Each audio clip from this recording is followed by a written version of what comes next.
ಕಡೆ ಎಲ್ಲೋ ಇರುತ್ತೆ.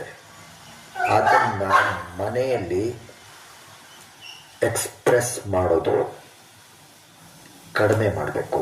ಈಗ ಒಂದು ಏನೋ ಹೇಳಿದ ತಕ್ಷಣ ರಿಯಾಕ್ಟ್ ಮಾಡ್ತಾರಲ್ಲ, ಅದು ಮಾಡಬಾರ್ದು.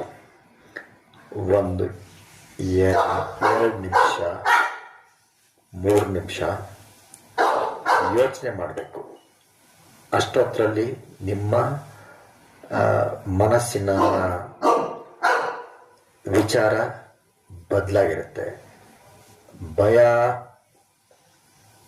ಒಂದು 5 ನಿಮಿಷ ಅಂದರೆ ನೀವು ಎಷ್ಟು ನಿಮ್ಮ ಪ್ರತಿಕ್ರಿಯೆನ ಡಿಲೇ ಮಾಡ್ತಿರೋ ಅಷ್ಟು ಒಳ್ಳೆಯದು. ಬಟ್ ಅದು ಹಾಗೆ ಮಾಡೋಕ್ಕಾಗಲ್ಲ. ಅದನ್ನು ನಾರ್ಮಲ್ ಆಗಿದ್ದಾಗ ಅಭ್ಯಾಸ ಮಾಡಬೇಕಾಗತ್ತೆ. ಈಗ ಗಾಬರಿ ಆ್ಯಂಗ್ಸೈಟಿ ಅಟ್ಯಾಕ್ ಅಂತಾರೆ. ಆ್ಯಂಗ್ಸೈಟಿ ಆದಾಗ 5 ನಿಮಿಷ